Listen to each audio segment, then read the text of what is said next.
Okay, good. Then we might be able to get somewhere with that. Because I think I just pointed a question out first. You have to ask, were the frogs on the ground first? 2, did the event happen exactly the way the person told the story? Because we all know we like a good story, and we like to retell the story, and we like to embellish them. So if he would have saw the illusion of them hopping around, and there's so many of them, where are they coming from, and it's raining, then they have to be coming from the sky, of course. And of course, when you read stories like that, they get embellished, and you find out they were on top of houses and so on. But that's probably not what happened. And what's the theory with the I've heard the water spout theory, where the frogs get swept up out of the Right. pond and hurled miles through the air, and that's. You know, I heard the same thing. I even looked up in Webster. If you look up in Webster, raining frogs, you'll find that they give an explanation of water spouts. And I did a little extra research. That doesn't even make sense to me. There's 2 types of water spouts. One is just as strong as a dust devil, which is not very strong. It just kind of pulls water off the top of a water. 2 is very rare. A stronger one will pull more water up, but it doesn't pull that much water from the bottom. So here's the problem.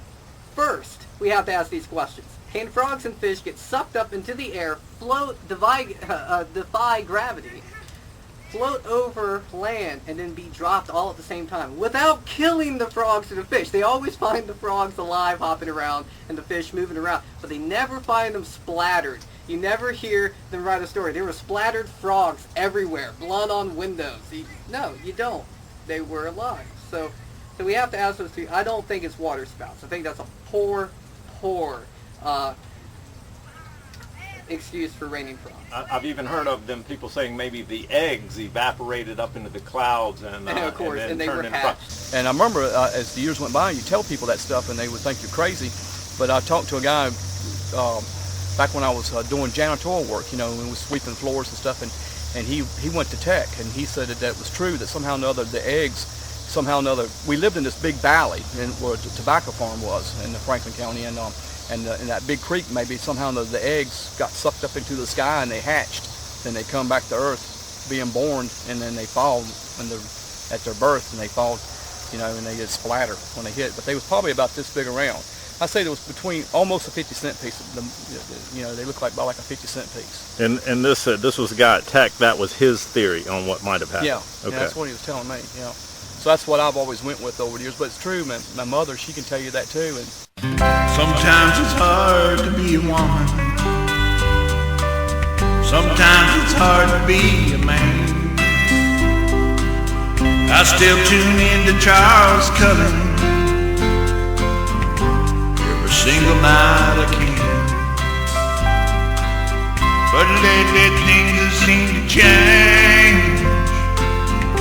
Keith and Bobo acting strange. They used to drink beer. Okay, that's good. You know, that was one reason, in one way, I wanted to have Nelson back on the show. Even though you know, I grew up on Bigfoot, Loch Ness Monster, stuff like that, and phenomenons that we talked about, things that kept me going as a child. That Nelson completely obliterated all thoughts of that last year when he came up with phony photographs and things like that. So now he is bashing the raining frogs. But answer this one for me, little fella. Dave saw UFOs in the shape of an L. Shape of an L. The lights came in and seemed to form a shape of an L. Okay. Him and his mom watched it on the porch. This happened a lot during summer nights. His mom saw it too, and then the lights just vanished off into nowhere. Right. Explain that one. And that was a pretty weird and amazing place that we lived at. There was other things that we used to see a lot of. We'd sit on the front porch late at night, and we could look up in the sky, and Mom would look. She would point, you know, and she would show us these lights in the sky, and they would form like an L, and they would be like different colors. For an example, red, blue, green, you know, and they would just form these L's. Well, of course, it would be slow, and they would just form like an L, different colors. And they would do that a few times, and then they would just go diagonally. They would shoot off real fast in a dangle. They would just kind of like form an L, and they're different colors, you know. And that would maybe go on for 15 minutes, real slow like, and then all of a sudden they just was gone. What do you think that was? UFOs, I guess. I don't know what it was. I don't know. I mean, Okay. there was a lot of moonshine going on. I remember my dad always drank a lot of moonshine and stuff, and at first we thought it was maybe some kind of government thing where they was checking up on people making moonshine. A lot of that went on, but I feel like seriously that it was some kind of UFOs.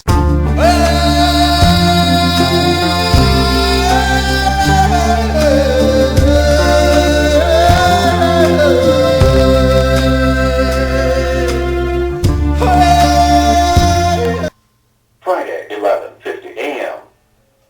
Yeah, I'd like to make a reservation at the Chicken Ranch for one. You could possibly spare a chair out in the yard this weekend. I need to sit with the chickens and talk to my friend Charles Cullen. Discussed it last time on the last special, which is some people forget the term UFO doesn't mean flying alien saucers. It means unidentified flying object. I wasn't there to see it, so I don't know, but I'm pretty sure it wasn't aliens, or it's probably just something. It could be anything. Okay. Another thing I didn't catch on camera, but I caught later that night at dinner, is David used to lay on his bed and actually float toward the ceiling. He used to float towards the ceiling. Dave levitated. Really? You got one on that?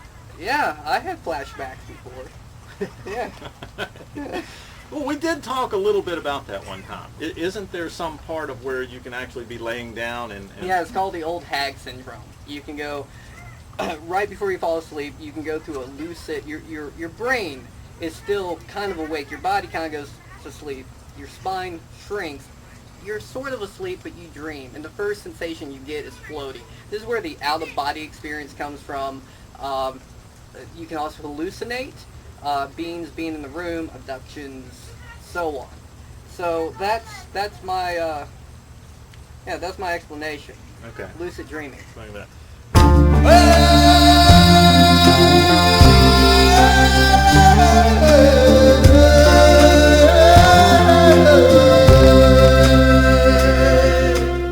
While we've got Nelson here, he's a hard person to reach with all this knowledge, and to get him out on the show takes a lot.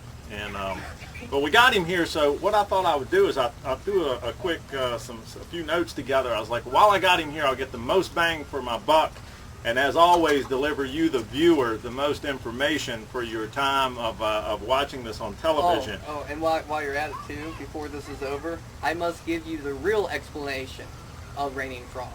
Okay, that sounds The good. feeling is strong. You can hear the spirit sing along. Up on Saddleback Mountain. Let's go through a few quick ones here. Raining frogs, which we touched on. Levitation, is that what Dave was doing, or is levitation something different? No, I don't know if he was drinking that night or if he was just lucid dreaming, so probably not. He probably wasn't levitating. I'm sorry.